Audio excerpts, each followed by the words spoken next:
ప్రపంచం చాలా స్పీడ్‌గా ముందుకెళ్ళిపోతోంది. హైలీ కాంపిటీటివ్ వరల్డ్ అని చెప్పొచ్చు. ఈ హైపర్ కాంపిటీషన్ వరల్డ్‌లో ఏం జరుగుతుందో తెలుసా?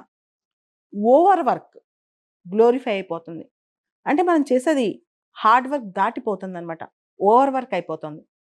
అందరికి తెలుసు ఏ కంపెనీ అయినా ప్రాఫిట్, ఎఫిషియన్సీ, ప్రొడక్టివిటీ, డెడ్‌లైన్స్ ఇవన్నీ చూస్తది. సరే ఇవన్నీ చూస్తది. అయితే ఓవరాల్‌గా మెంటల్ హెల్త్ అనేది పట్టించుకుంటున్నామా? జపాన్ భాషలో, జాపనీస్ లాంగ్వేజ్‌లో కరోషి అని ఒక పదం ఉంది.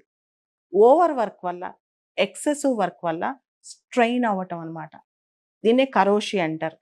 భారతదేశంలో 2022లో ఒక డేటా ప్రకారం దాదాపు 11,486 మంది సూసైడ్ చేసుకున్నారు. ప్రైవేట్ సెక్టర్‌లో పనిచేసే యంగ్ వర్కింగ్ ప్రొఫెషనల్స్. అసలు ఎందుకిలా చేస్తున్నారు?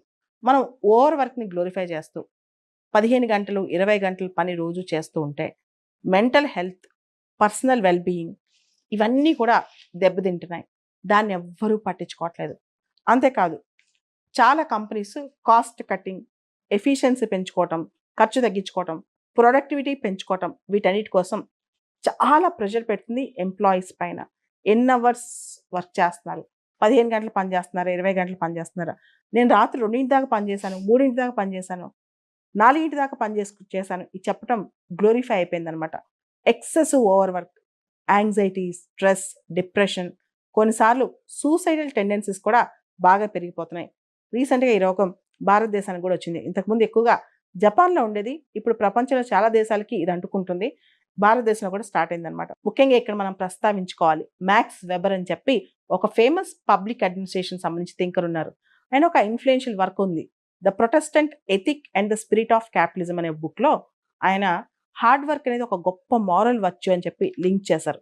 అదే కాదు సక్సెస్, డిలిజెన్స్ అనేది ప్రొఫెషనల్ కేపబిలిటీయే కాదు, అవి మోరల్ వర్త్ కూడా ఇస్తాయి మనిషికి అని చెప్పి. అంటే ఇక్కడ నీ యొక్క విజయం, విచక్షణ ఇవి కేవలం నీ ప్రొఫెషనల్ కేపబిలిటీ మాత్రమే కాదు, వీటి వల్ల నీకు మోరల్ వర్త్ కూడా పెరుగుద్దని చెప్పారు.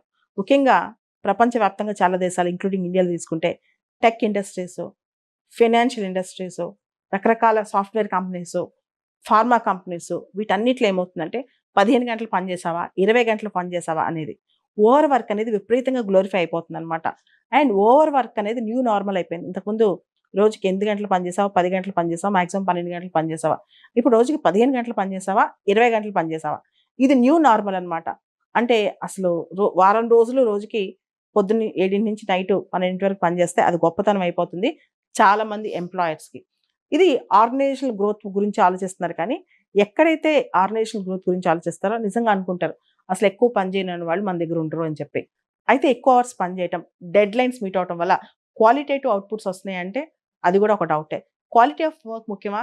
ఎక్కువ అవర్స్ కూర్చోవడం, డెడ్‌లైన్స్ మీట్ అవ్వడం ముఖ్యమా? ఇది పెద్ద question. The happier the employees are, the more productive they are. ఎంత ఎక్కువ సంతోషంగా ఉంటే అంత ఎక్కువ కొత్త ఐడియాస్ వస్తాయి. వర్క్ లైఫ్ బ్యాలెన్స్ ఎక్కువ ఉంటే ఇన్నోవేటివ్‌గా థింక్ చేయగలరంట. ఇన్‌ఫాక్ట్ హ్యూమన్ క్యాపిటలే అసెట్. ఈవెన్ టార్గెట్స్ మాత్రమే కాదు. ఎప్పుడైతే ఆ కోర్ అసెట్ మనం మిస్ అయ్యామో, హ్యూమన్ క్యాపిటల్‌లో క్వాలిటీ కోల్పోయామో అప్పుడు ఇబ్బంది పడతాం. అందుకని వర్క్ లైఫ్ బ్యాలెన్స్‌లో రెగ్యులర్ బ్రేక్స్ తీసుకోవడం, ఫ్లెక్సిబుల్ వర్కింగ్ అవర్స్ తీసుకోవడం ఇవన్నీ చాలా ఇంపార్టెంట్. ఓవరాల్‌గా మెంటల్ హెల్త్ అనేది ఒక 30 ఏళ్ళు, 40 ఏళ్ళు పనిచేయాలంటే మనల్ని మనం ఎక్కువ స్ట్రెస్, ఓవర్ స్ట్రెస్ తీసుకోకుండా ఉండి చేస్తే గనక లాంగివిటీ చాలా ఉంటదనమాట. దీనికోసం మనకి సోషల్ రిలేషన్స్ బావుండాలి. అండ్ కష్టమైతే, ఇబ్బందైతే ఏదైనా ప్రొఫెషనల్ సపోర్ట్ తీసుకోవచ్చు. ఓవరాల్ హోలిస్టిక్ వెల్ బీయింగ్ మీద ఫోకస్ పెట్టి అప్పుడు వర్క్ చేస్తే అద్భుతంగా మనం వర్క్ అనేది సస్టైనబుల్‌గా జీవితాంతం ఉంటది. ఇప్పుడు ప్రపంచంలో చాలా దేశాలు ఇది రియలైజ్ అవుతున్నాయి.